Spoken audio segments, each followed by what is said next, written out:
Hola a todos. Hoy quisiera compartir un tema muy interesante en esta época de Pascua. Acabamos de celebrar los católicos la resurrección de Cristo. Y un tema muy relacionado con la resurrección de Cristo está la resurrección de la carne o la resurrección de los muertos. Y que yo la pongo como la última profecía. Porque después de esta no habrá más que se cumpla que está escrito en la Escritura. Vamos a comenzar.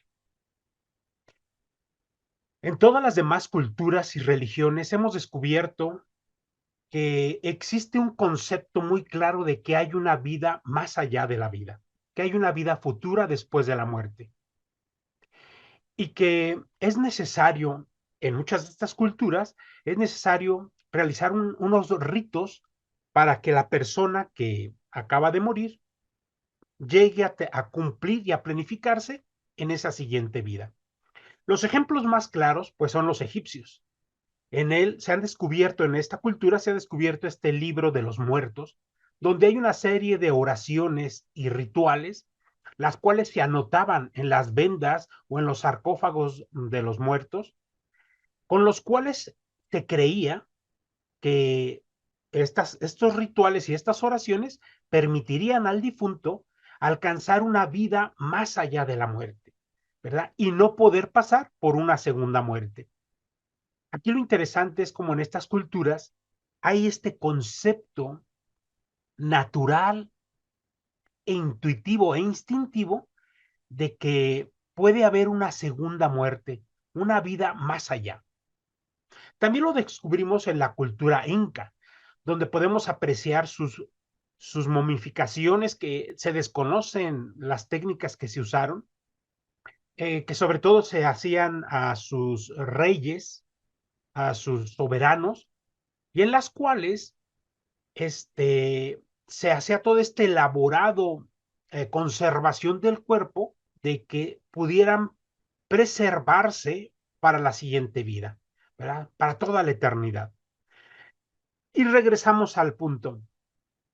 Los seres humanos tenemos un instinto natural que nos llama a permanecer en la vida.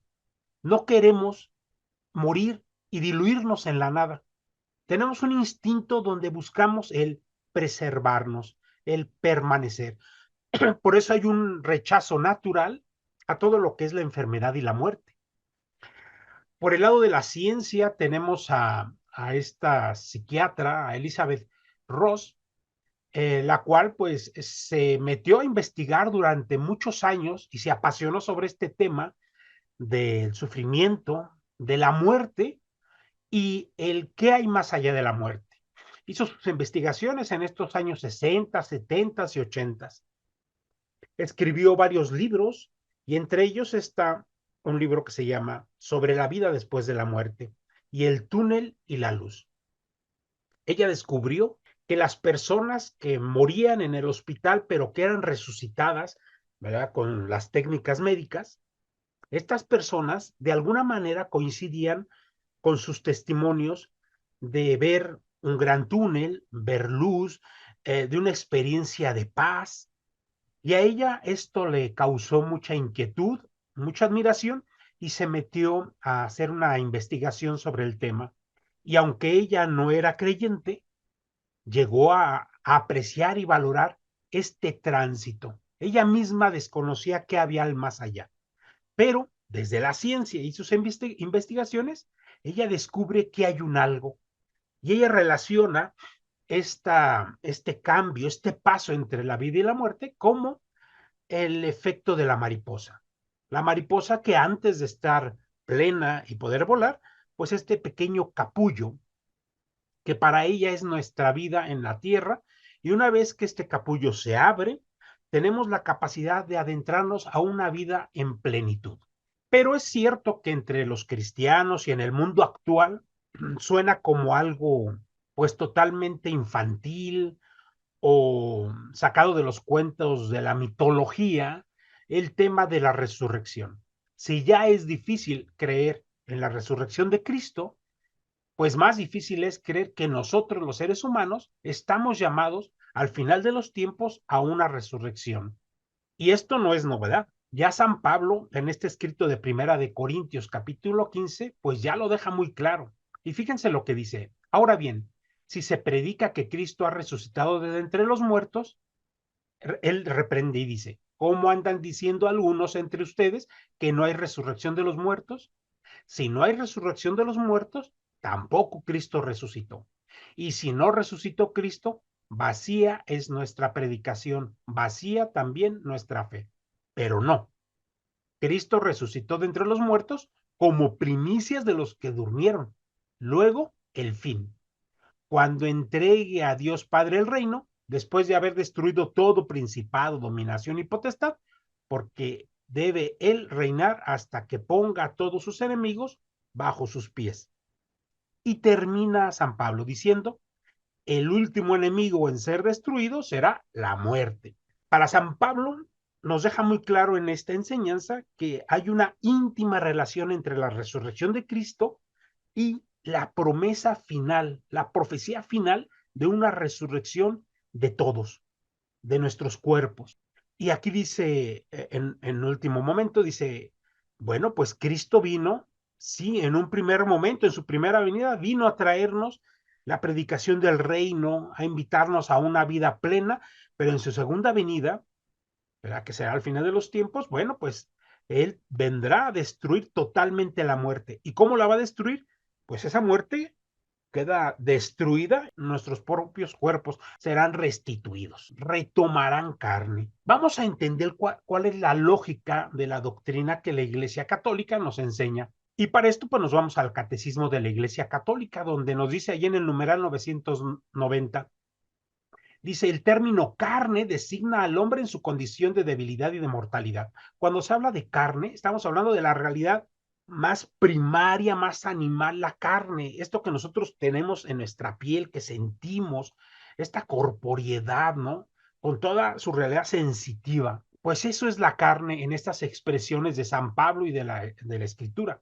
Así que resurrección de la carne significa que después de la muerte no habrá solamente vida en el alma inmortal, sino también en nuestros cuerpos mortales.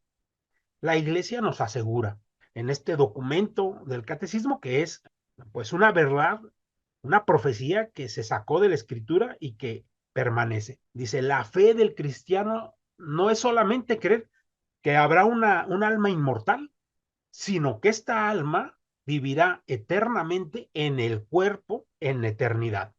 Y para esto, pues tenemos un chorro de textos de la Escritura. Pero ya desde el Antiguo Testamento, el tema de la resurrección de los cuerpos, de la carne, pues ya venía siendo revelada por Dios mismo a través de sus profetas, dando al pueblo una esperanza en que habría una resurrección, un premio final, no solamente en una salvación, sino en una realidad corpórea.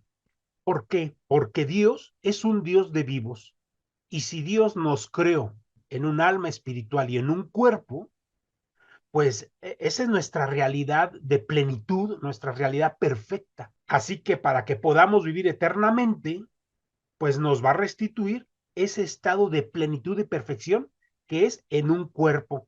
De lo contrario, seríamos como los ángeles. Pero pues los ángeles son plenos viviendo en un espíritu libre, pero nosotros, y todos lo sabemos, por eso la muerte nos causa conflicto.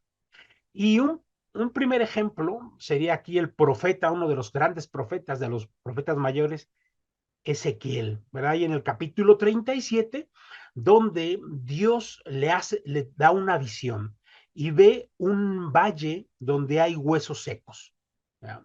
Huesos secos, o sea, no hay vida, no hay ni siquiera están húmedos, todo está totalmente muerto y seco. Y Dios, ya ve, le pide a Ezequiel que profetice sobre esos huesos. Dice, profetiza sobre esos huesos, les dirás, huesos secos, escuchen la palabra de Yahvé. Y esta palabra de Yahvé les restituirá la vida. Esa es parte de la visión y de la profecía de Ezequiel. Y dice Ezequiel en esta profecía que él empieza a ver cómo estos huesos se empiezan a llenar de tendones, de carne, de piel, y Dios le pide, vuelve a profetizar sobre ellos, porque todavía les falta el espíritu. Este espíritu que da vida en estos cuerpos para que se reintegren a la vida. En esta profecía hay un anuncio de esta resurrección al final de los tiempos, pero también en esta profecía se habla de cómo Dios va a restituir al pueblo de Israel que está en ese momento en manos de los babilonios en esclavitud. Estas profecías de nuestros profetas van a veces en una doble línea. Y no solamente fue Ezequiel, sino también el gran profeta Daniel, que en otra visión, aquí pongo un pequeño texto, en Daniel 12 dice, muchos de los que duermen en el polvo de la tierra se despertarán, unos para la vida eterna, otros para el oprobio, para el horror eterno. Esta profecía de Daniel 12, ya en el Nuevo Testamento Jesús la repite, ¿verdad? Cuando habla de que al final de los tiempos Él vendrá y todos resucitarán, unos para la felicidad eterna, otros para la condenación. Pero no son los únicos textos del Antiguo Testamento. Ahí en el libro de Macabeos, segundo de Macabeos, precisamente en esta guerra de guerrillas que comienza este grupo macabeo, en una defensa de la pureza del templo, la pureza de su Dios, de su fe. Ellos aquí en este texto de segunda de Macabeos 7 dice es preferible morir a manos de los hombres con la esperanza que Dios otorga de ser resucitados de nuevo por él. Pero ellos hablan de una esperanza de ser resucitados por Dios. Dice, wow, ¿no? El valor les surge de una esperanza en esta profecía última. Y bueno, muchos de ellos dan sus vidas en defensa de su pueblo. Y en el Nuevo Testamento, pues llega Cristo, ¿no? Y es la gran plenitud de este anuncio de resurrección. Y Cristo nos revela una y otra vez esta resurrección que vendrá, iniciada por Él. Y Él nos dice, sobre todo, aquí son textos de Juan, que nos regala el Catecismo de la Iglesia Católica en el numeral 994, donde el mismo Jesús nos dice, soy la resurrección y la vida. O también en Juan 6, donde dice, esta es la voluntad de mi Padre, que quien vea al Hijo y crea en Él tenga vida eterna, y que yo le resucite en el último día. Aquí aparece una clave, ¿verdad? De esta profecía. Uno es de que esta resurrección es querida por Dios Padre. Y dos, que esta acción de la resurrección será ordenada y guiada por Cristo en esta segunda venida. Pero también tenemos muy claro que será el Espíritu Santo quien va a insuflar vida sobre estos cuerpos. Es la acción trinitaria en esta enseñanza de la iglesia que se cumplirá en esta resurrección final. Y ahí en este famoso capítulo 6, que es un capítulo muy eucarístico, donde habla sobre su cuerpo, sobre su sangre, ahí también revela esta realidad de la resurrección. Dice, el que come mi carne y bebe mi sangre tiene vida eterna y yo le resucitaré en el último día. Cristo tiene la autoridad, la potestad y el poder de resucitarse a sí mismo y de resucitar a todos los hombres, a todos. Esto es muy interesante. A mí antes me causaba mucho conflicto entender que aún aquellos, ¿verdad?, que están destinados a la condenación eterna, resucitarán en cuerpo material, y que en ese cuerpo material vivirán ese sufrimiento. Y yo me preguntaba, pues, ¿qué acaso la resurrección no es el premio para los bienaventurados, para los santos, para los que hicieron el bien, y resulta que no? La promesa de la resurrección es para todos. ¿Y por qué? Pues para esto nos vamos a ir al Génesis, y ahí en el Génesis, ahí en el capítulo 1, precisamente donde habla en la creación del hombre y la mujer, dice, y hagamos al hombre a nuestra imagen y semejanza. Y esa imagen y semejanza tiene que ver, sí, con un hombre que tiene un espíritu, una espiritualidad, pero esta semejanza también tiene que ver en que fuimos hechos a modelo de Cristo, del Cristo hombre, del Cristo corpóreo. Ya Dios Padre desde toda la eternidad tenía visto a su Hijo que se iba a encarnar y que iba a tener un cuerpo. Ya el Padre ya lo había conocido, ya lo había visto, porque Dios está fuera del tiempo y puede ver todo. Así que cuando crea al hombre, Dios Padre está viendo a su Hijo encarnado y, y hace al hombre a modelo e imagen de su propio Hijo. Así que este hombre creado por Dios y esta mujer creados por Dios son perfectos. Por eso, al final de los tiempos, se nos va a devolver este cuerpo, porque es nuestra realidad perfecta con la que fuimos creados desde un origen. De lo contrario, de no tener cuerpo, estaríamos como que algo nos va a faltar. La iglesia, eh, la iglesia católica, a través del catecismo, nos hace las siguientes preguntas, ¿no? Para poder entender este tema de la resurrección. Y nos pregunta ahí en el numeral 998, dice, ¿quién resucitará? Y la respuesta que el mismo catecismo dice, todos los hombres que han muerto, todos. Y continúa el texto diciendo, los que hayan hecho el bien resucitarán para la vida, los que hayan hecho el mal para la condenación. Y aquí textos de Juan 5 y Daniel 12, bueno, donde se sustenta esta profecía. ¿Qué más nos pregunta el catecismo? Pues nos pregunta ¿cómo resucitaremos? ¿No? La gran pregunta, todo el mundo dice, pero ¿cómo? ¿Cómo el polvo puede otra vez convertirse en carne, en sangre, en nervios? ¿Cómo? El catecismo nos da una pequeña respuesta, dice, todos resucitarán con su propio cuerpo. No será otro cuerpo, no es una reencarnación donde tomemos el cuerpo de otro, de un animal, no, no es reencarnación. Es nuestro cuerpo, del que ahora están revestidos, es este mismo cuerpo.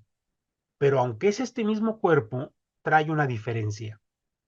Porque aquí nos pone el catecismo del mismo modo que Cristo, pero este cuerpo será transfigurado en cuerpo de gloria.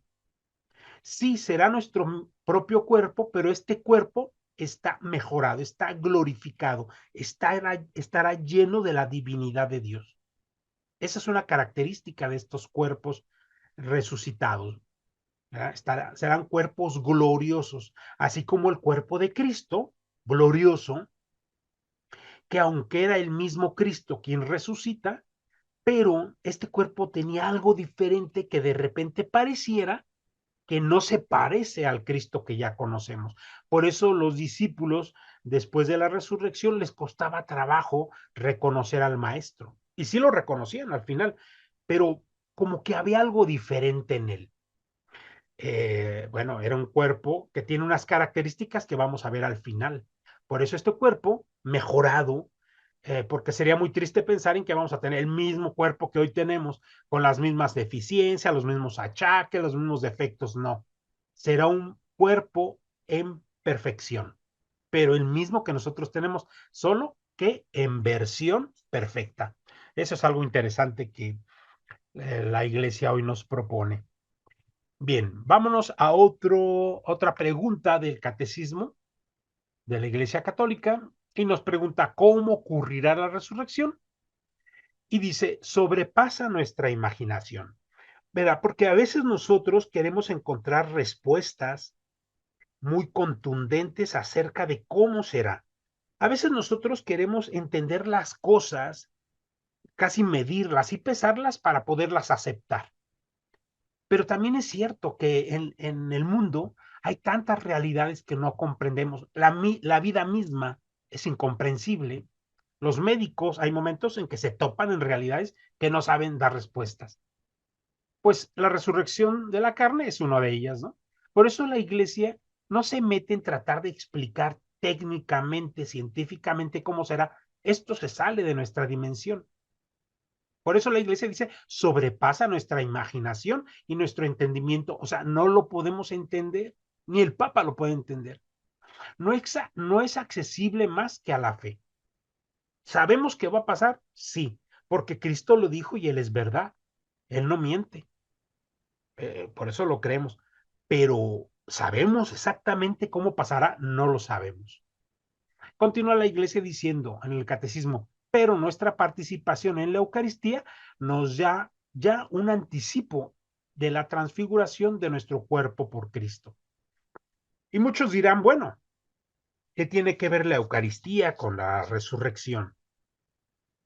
El asunto es que cuando nosotros, si hacemos memoria y hemos tenido una experiencia de comulgar, estar en la Eucaristía, en una actitud de fe, hemos tenido unas experiencias espirituales, seguramente, ¿no?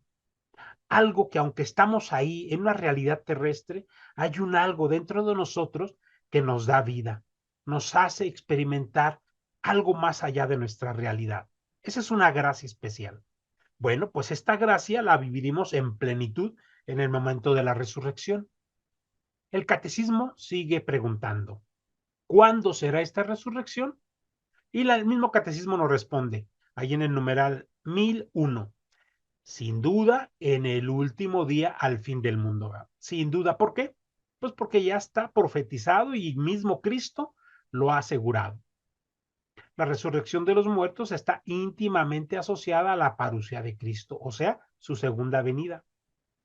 Y aquí nos presenta el catecismo un pequeño texto de Pablo, de San Pablo en primera de Tesalonicenses 4, donde dice, el Señor mismo, a la orden dada por la voz de un arcángel y por la trompeta de Dios, bajará del cielo y los que murieron en Cristo resucitarán en primer lugar. Bueno, pues ahí está. El mismo Pablo, en muchas ocasiones, en muchos de sus libros, va anunciando esta profecía. Santo Tomás de Aquino, este superdotado de la Edad Media que escribió unos volúmenes inmensos y nos trató de razonar estas realidades de la fe, trata de explicar esta de la resurrección de la carne y nos da unas pequeñas pautas, ¿verdad? Para ir entendiendo. Y nos dice, luego con mayor motivo el cuerpo separado del alma conserva todavía su natural inclinación hacia ella. Esto es real y lo entendemos. Nosotros, desde nuestra parte más interior, desde nuestro yo íntimo, tenemos una inclinación, un afecto a estar unidos a este cuerpo, a esta vida que conocemos, a esta realidad. Es que realmente amamos nuestro cuerpo, lo queremos, no nos queremos desprender de ella. Por eso Santo Tomás dice, el alma que está separada conserva una inclinación natural, por naturaleza. O sea, esto no hay nada sobrenatural. Por naturaleza queremos estar en este cuerpo. Pero después viene la gran pregunta. Ok, el cuerpo, el alma busca su cuerpo, nos vemos al espejo y nos identificamos, queremos seguir vivos, pero ¿y cómo pasa eso? ¿Cómo el polvo se reintegra en una realidad corpórea? ¿Cómo se recompone? Bueno, aquí también Santo Tomás pues, nos trata de dar una respuesta. Dice, dichas cenizas carecen de toda inclinación natural para la resurrección. O sea, las cenizas, eh, los restos de los muertos, por naturaleza no pueden. O sea, no hay nada natural, ninguna ciencia, ningún poder natural que pueda hacer que se reintegre en un cuerpo. O sea, no hay poder humano, pues. Pero Santo Tomás dice, y que solo por disposición de la divina providencia volverá a unirse al alma. O sea, esto será un milagro, solamente por el poder de Dios. No hay explicación. Entonces la gente que pregunta, ¿y cómo pasará la resurrección de los cuerpos? Pues la única respuesta es que no hay explicación. Pues cómo poder entender a Dios que hará algo, ¿no? Como Dios lo quiera realizar. ¿Cómo lo hará? Solo Él sabe. Nosotros ni remota idea. Aún en nuestra realidad corpórea de hoy, hay tantas cosas que se nos salen de las manos que ahí sí solamente pertenecen a la voluntad de Dios. Solo Dios sabe cómo, cuándo y por qué. Pero Santo Tomás de Aquino intenta seguir explicando un poquito este tema de la resurrección de la carne. Y nos dice, convendrá que resucite el hombre perfecto. Aquí hay que quedarnos un poquito. Conviene que resucite el hombre perfecto. ¿Quién es el hombre perfecto? Bueno, pues será nuestra realidad corpórea, nosotros mismos, pero en una versión mejorada, perfeccionada. Y continúa Santo Tomás de Aquino. Luego convendrá también que le sean devueltos todos sus miembros que actualmente hay en su cuerpo. Entonces Santo Tomás dice, es que todo se nos va a reintegrar, aunque muchas de esas cosas ya no las vayamos a ocupar. Se nos va a reintegrar pelo, uñas, sangre, fluidos, los intestinos. Y ante la pregunta, bueno, pero estos cuerpos glorificados en esta resurrección, pues ya no necesitarán comer porque están perfeccionados. Ya no ocupan nutrirse porque son cuerpos inmortales. ¿Para qué ocupan intestinos? Y Santo Tomás nos explica, bueno, es que esos intestinos son parte de ti. Es lo que se te dio, te pertenecen. Y aunque no los vayas a usar, se te van a reintegrar en un estado de perfección porque son tuyos. O sea, por ese hecho simplemente. No están ni de adorno ni porque vayan a funcionar para algo. Están porque te pertenecen y te identifican. Son parte de una realidad que tuvo un uso. Y también Santo Tomás nos dice, el hombre resucitará sin ningún defecto de la naturaleza humana. Y bueno, esta es una gran noticia porque todos creo que nos descubrimos a nosotros mismos con ciertos defectos o ciertas enfermedades que no quisiéramos tener. Algún achaque, algún defecto físico, pero Santo Tomás nos dice es que cuando lleguemos a la perfección de la resurrección en Cristo, seremos perfectos como Cristo es perfecto. Por lo tanto, en esta versión mejorada, seremos nosotros mismos, pero en su mejor versión. No habrá enfermedad, no habrá defecto. Si alguien carecía de brazo, pues ya tiene brazo.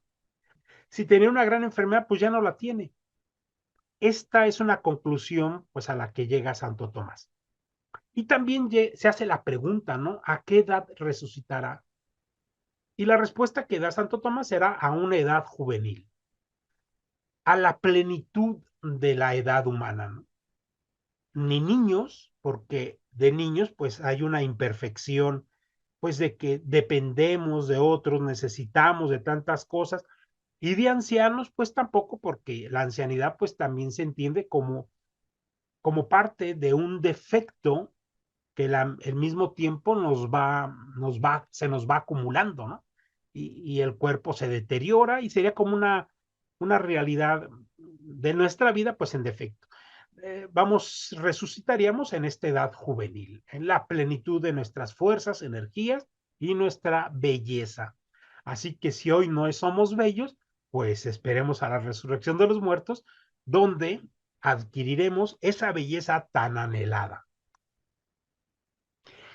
Y por último, vamos a ver estas características que Santo Tomás de Aquino descubre en los cuerpos resucitados, pero ojo, solo de aquellos bienaventurados, de aquellos que han ganado la gloria, de los santos, de los que caminaron por el buen camino, de los que tuvieron el premio final. Estas son características que solamente los buenos adquirirán una vez resucitados, y ellas son impasibilidad, sutileza, agilidad y luminosidad. Y vamos a ver cada una de ellas. La impasibilidad es una característica que los cuerpos gloriosos resucitados pues tendremos al final de los tiempos, pero lo tendremos como una realidad natural, que no es algo que tenemos que buscar o conseguir por la voluntad. ¿Y qué es eso? Pues el dominio de nuestras propias pasiones, el dominio de nuestras propias emociones.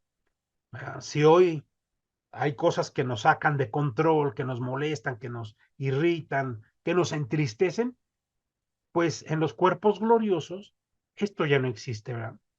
Los cuerpos viven en este control, las personas vivirán en este control de sí mismos, sin que seamos dominados por las realidades externas o nuestras propias emociones. ¿Qué es esto de la sutileza? Bueno, la sutileza sería otra de las características, que es un poder, una capacidad de poder penetrar, traspasar las realidades físicas. San Agustín, perdón, Santo Tomás habla de lo que llena a las partes y las partes de las partes. Aquí pongo una imagen así como de una radiografía. Somos, nuestro cuerpo tendrá esta capacidad, es como los rayos X, de traspasar la materia. Y esto lo descubrimos en los mismos textos donde se habla de Jesús resucitado. Y ahí en el capítulo 20 de San Juan, donde habla que Jesús, del mismo día de la resurrección, se presentó en el cenáculo, donde estaban sus discípulos, dice el texto, estaban a puerta cerrada por miedo a los judíos. Y ahí se presenta Jesús. Y él lleva su cuerpo resucitado. Pero este cuerpo resucitado ya no está limitado por la física de la materia. Entonces la puerta cerrada, pues no le impidió poder entrar a la habitación. Un poquito sería como esta sutileza de poder traspasar, de penetrar, traspasar las realidades, ¿no? Esto no habla de una capacidad mágica, sino una capacidad que tendrá el cuerpo de, so, de tener un poder sobre la misma materia, porque será un cuerpo que estará dominado por un alma espiritual, ¿verdad? Por eso es glorificado, porque el alma espiritual, al estar llena de gloria divina, del poder de Dios, bueno, esta materia pues está totalmente divinizada y no hay problema en traspasar estas realidades. Y si hablamos ahora de la agilidad, es esta capacidad del cuerpo glorioso eh, de, de poderse mover y desplazarse a voluntad. Eh, Aquí se puede prestar mucho a la fábula de creer, porque esto también lo plantea Santo Tomás, o sea, la fábula de creer que serán cuerpos como que aparecen y desaparecen en un lugar y en otro, y no, o sea, hay un desplazamiento rápido. Aquí habla Santo Tomás de instantáneo, ¿verdad? Pero no habla de aparecer y desaparecer. O sea, esta capacidad del cuerpo glorificado, bueno, habrá que ver exactamente cómo se dan. Esto es lo que Santo Tomás puede intuir a través, bueno, de lo que los mismos textos y lo que Cristo resucitado, pues ya plantea en los evangelios. Bueno, y por último, la luminosidad. ¿En qué consiste? Bueno, pues una luminosidad sería una claridad, la misma claridad del alma espiritual que está llena de la gloria de Dios. O sea, es un alma iluminada, pero que esta claridad se transmuta, se transmite al cuerpo. El cuerpo también brilla, el cuerpo es luminoso. O sea, el cuerpo recibe esta luz que el alma ya está transmitiendo. Y esto, por ejemplo, ¿dónde aparece en los evangelios? Pues precisamente en el texto de la transfiguración de Jesús. Estando ahí en el monte Tabor, frente a tres de sus discípulos, se transfigura y dicen los textos, él se pone brilloso y muy claro, ¿verdad? Como la nieve. Así que son las promesas que nosotros tenemos para el final de los tiempos en este cuerpo resucitado. Y bueno, aquí esta foto del rostro de la sábana santa, donde pues nosotros simplemente tenemos que reafirmar esta fe en la resurrección de Cristo y como nos dice San Pablo aquí en Filipenses, ¿no? Deja muy planteada esta última profecía. Cristo transfigurará este miserable cuerpo nuestro en un cuerpo glorioso como el suyo, ¿verdad? Hermosas palabras de San Pablo, donde reconoce que nuestro cuerpo pues es limitado, se enferma, eh, no realiza todo lo que nosotros quisiéramos en ocasiones, pero que la promesa final es un cuerpo mejorado y perfecto como el de Cristo mismo. Pues muchísimas gracias y que la fuerza del resucitado nos acompañe y nos encontramos en las próximas.